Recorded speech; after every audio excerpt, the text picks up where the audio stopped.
This is Autism Points of View by Autism Speaks. I'm Felipe Maya.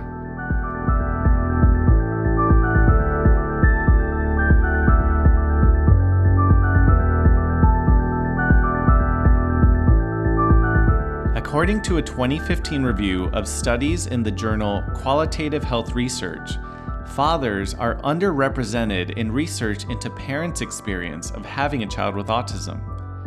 Fictional depictions of dads of autistic children, like those in the currently running shows The Good Doctor on ABC and Netflix's Atypical, tend to feature fathers that are disconnected, detached. For this episode, I spoke with two dads who are trying to change that misconception by supporting other dads in the autism community, Michael Hannon and Robert Naseef.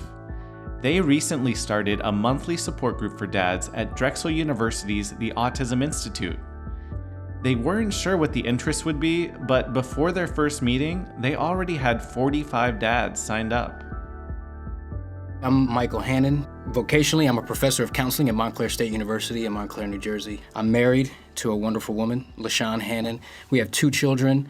Niall, our daughter, is 17, and Avery, our son, is 15. And Avery was diagnosed at 21 months, with pervasive developmental disorder not otherwise specified. And as a young man who was on the spectrum, his symptoms are not nearly as severe as they used to be, but he is a young man living on the spectrum. I'm Robert Naseef. I'm a clinical psychologist. I have a blended family with 4 children. So my oldest, Tariq, is going to be 40 in November. He has autism. He's non-speaking today, but he had simple signs. So he has his system of communicating, and as that became clearer, it became easier to be around him and to do things together. So fathers of kids like my son, we joke around because he'll hold my hand like a little boy. So we joke around because now that our sons are grown, what do people think of us when they see us? Do they think we're gay? Well, so what if they do? But we joke around like that because that's part of the camaraderie that exists among fathers of young people like my son. Every parent reacts differently to learning anything about their child that they may not have expected. So I asked Michael and Robert to take me back to the time they first learned about their son's autism diagnosis. Michael went first. A lot went through my head when I learned. Concerns were raised at his typical developmental check-ins with our pediatrician. And our pediatrician is someone we trust. But Avery's expressive language wasn't developing as was recommended by experts and pediatricians and things like that. So our pediatrician recommended that we see a developmental pediatrician versus a general practitioner. And so at the early intervention screening to determine if Avery might be eligible for services and support in our local community, those clinicians, while they didn't diagnose, they certainly encouraged us to be ready to hear the word autism with respect to Avery's development. And it stoked fear. There was no one in my family of origin, my community that I knew of explicitly who was living with autism. And it was stressful. And I was fearful at first, and over time, it took an investment, and it took an emotional investment. It certainly took a spiritual investment for us to wrap our minds and hearts around trying to be the best kind of help for Avery, and for ourselves. I think what's one thing that stands out to me most with respect to Avery's development at that early age was I remember his older sister Niall. They're 19 months apart. Being sad because Avery wouldn't play with her. And we didn't have answers as to why. We had some suspicions. Both my wife and I have worked in education for years. But at least at that point in time, it gave us some indication about what was happening, what wasn't happening, and how we might begin to fill in the gaps to be the right kind of help, again, for Avery and for ourselves.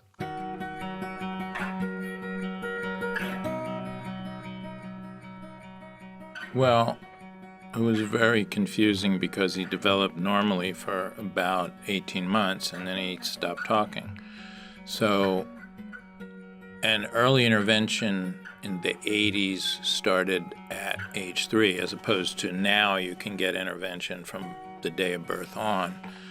So there was testing, for his ears and I just thought, well, he'll catch up. He used to speak. He'll speak again. But nothing really changed much, and he was just pacing and flapping and stimming, as people call it now. And he had a good pediatrician, but the pediatrician didn't really know what to do. But by approaching 3, no preschool would take him, and that was heartbreaking. And so then he started an early intervention. He was in a special preschool class. He was eventually diagnosed with autism about 4.5, which was the earliest you could get a diagnosis then. Most places wouldn't give one until after age 5. So he got it just approaching age 5, and then he got specialized services after that. But when I heard the word autism, I thought my head was going to explode. Sounded like life was ending as I knew it. Tariq's mom reacted more just to shut down and really have a hard time dealing with it. So I was making most of the phone calls and taking him places. I was like driving the process to get him help, get him diagnosed and whatnot. But she had a really hard time with it. But my wife is she's a systems person, and she's a doer, and she grieved for a much briefer time than I did and got right to work. Leaned on our support system. Thankfully, we have a large family many of whom live in close proximity to us, and so the process of learning the services for which Avery was eligible and how we were going to attain them, that became her business. That became her task. And whether I was coming kicking or screaming, or whether I was coming a bit more slowly, and more times than not, it was a bit more slowly, she was able to model a set of behaviors that gave me hope and faith, and really just required that I and others who love Avery step up and have a set of greater expectations than what may have been communicated by way of a prognosis, albeit that was 15 years ago, or close to 15 years ago. Even that recently, prognoses were not very encouraging, at least from the guys that I've talked to, the dads that I've talked to, who have kids of the same age or around the same age. But despite the prognosis that we got, he may or may not have expressive language. He may or may not, and you can fill in the blank. We got into, she took the wheel and changed the gears into drive. And then when he got diagnosed, what I learned was to just celebrate what he could do and start thinking about what he could do. And then that changed me. It began the change to stop trying to fix him, stop trying to make him normal, just be with him, just mirror him, just hang out with him, take walks, drive in the car, put him on the child seat of the bike, which he loved. And so the diagnosis around that time helped me to begin to accept and enjoy him as the unique little person he was. Until that point, I am just totally trying to fix him. As their sons grew up and their understanding of autism broadened, Michael and Robert became advocates for their sons. Avery was much older. He's probably a sixth grader at the time. His symptoms weren't as severe. He was performing well academically. So all the academic data seemed to suggest that he didn't need the support that was identified in his individualized education plan. And Robert knows this story. And there was some push and pull with respect to whether he needed the IEP, and his district was suggesting that he didn't need it. And LaShawn and I were like, no, he needs it, because his needs, while they may not be significantly academic, there are some social needs that he has that are met by way of his IEP. Well, unbeknownst to us, after getting an assessment to determine if, in fact, Avery was still on the spectrum, his district secretly removed his IEP without our knowledge. And so my wife and I, we typically don't go in spaces like, listen, don't poke the bear. Like that's not our disposition. We don't do that. It's unbecoming. And quite frankly, I don't get down like that. If I could just be candid. But in that moment, we had to assert our capital, because otherwise we were just going to be assumed that we would just go with the flow. And I had to say to his case manager, listen, I was a school counselor for years. I know special education law. And now I'm a faculty member. And I know your professional organization has a code of ethics. And I don't have any issue filing an ethical complaint against you. And it wasn't until that moment where they were like, oh, we're sorry. But it wasn't contrite. It wasn't. I didn't experience it as true and heartfelt. And in that moment, we were like, don't poke the bear. But that's what parents have to do.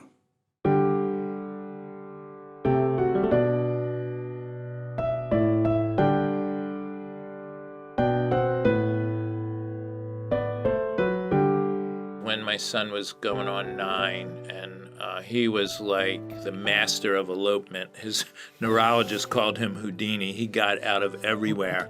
He got out of the school bathroom through the window to the outside. He got out of the apartment where we were living through the fire escape, turned up in the playground in the middle of the night playing. I mean, we were just like living in the fear of his death, really. And so I had to advocate for him to get a residential placement. And that was just, that was the most excruciating experience, to have to prove that how his disability was life-threatening. And again, I mean, he came to the table. There was a meeting going on at his school, and an IEP meeting to talk about this, and during the meeting, he escaped from the school. And, I had to run and find him, and many experiences like that of trying to find him where he was. And, you can't lock the fire escape when you live in an apartment building. So all of the safeguards that were everywhere couldn't be there. So, I was able to advocate for him, and he was able to actually be less restricted in a residential school with a big campus and safeguards. Michael and Robert recently started a support group for dads to share experiences and learn how to best support their children on the spectrum. If we can get dads in the same room, they absolutely benefit from learning from each other. And to me, that's the heart of the answer to your question. Why is it important? Because we can learn from each other and be the kind of support that is most helpful and most useful in our day-to-day experiences loving our children or adults with autism. So we hope to have sort of a regular stream of dads coming going forward. And this is something I've been involved with over the years, and in wanting to reach other fathers and help fathers express their inner thoughts and feelings about this experience that men tend to hold on the inside. Not that it's really that different from the experience of moms, but men tend to hold it all in. And we're trying to, and it's not hard. Once you get them in the room together, as Mike was saying, it pours out. It just pours out. Yeah, I'm encouraged, like Robert. as he said, the first meeting, it was clear to me, my interpretation was that these men needed time and a space to share their story. And that's literally what we did. Robert and I came with a plan like, hey, this is what the agenda could look like. Total hard left. We didn't do it. We did almost none of that, because what was most important in the moment was for them to be able to say, this is who I am. This is how autism is affecting me personally and relationally, and we sat and we listened to each other, and that took place for an hour and 45 minutes. But we started that. Yeah. Remember? Yeah. Like, we each told our own story Yep. in a few minutes, and then that's what everybody wanted to do. Yep. Michael and Robert told me that one common theme began to emerge from the initial support group meetings: frustration. Frustration over the struggle to get services and supports that their children need, but also concern about their children's development. It's important to acknowledge that even when we challenged and did our best to support them, talking about the victories that they're having, and remembering that when we're caring and loving folks with autism, the smallest victories to other folks can be the biggest victories that you've experienced. And so Robert talked about his son taking a selfie with him and smiling. That's a big deal. Folks talked about, the comical logic, whereby if you say, I'm gonna jump in the shower, this guy's son said, don't jump in the shower because you're gonna get hurt, right? But those are things that are rewarding because it's appropriate, it's developmentally appropriate, it's contextually appropriate, and it demonstrates, it provides those dads some evidence that there is a connection. And so I think they're going great, and I look forward to hopefully maintaining the momentum that we've tried to establish. Since the support group gives dads a chance to learn from each other, I want to leave you with Michael and Robert's advice for new dads in the autism community. First thing I say is, this is the same child you held in your arms and fell in love with. And this is shocking news, but this is your same kid. And you might be falling in love all over again as you learn what your child really needs from you. The important thing is to show up and really be there. You've got an opportunity to learn to love unconditionally, and as a result, you're going to grow, and the child that you love, the children that you love, will only be better as a result of you learning to love unconditionally. I would tell those fathers to be ready to work, because that comes as a result of parenthood, no matter the ability status of your children, and how neurodiverse or neurotypical they are. Parenting is work. So be ready to work. But this has the potential, this experience in particular has the potential to grow you in ways you likely could have never imagined. And so I would attempt to genuinely express hope, empathy and hope, because I think that's valuable. The things we can learning to love unconditionally, make us better men, better fathers, better partners, better friends. These are profound life lessons that, as hard as this is an opportunity. I thought my son would be a better version of me. He's helped me be a better version of myself, and he's a fine version of himself, truth be told. Just not the version I was expecting. We hope you enjoyed this episode of Autism Points of View. For resources related to this episode, visit autismspeaks.org/podcast. Make sure to subscribe or follow us wherever you listen to podcasts to get new episodes as soon as they're available. This episode was written and produced by me and edited by Dax Schaefer, with original theme music by Dustin Gledhill. I'm Felipe Maya. Thanks for listening.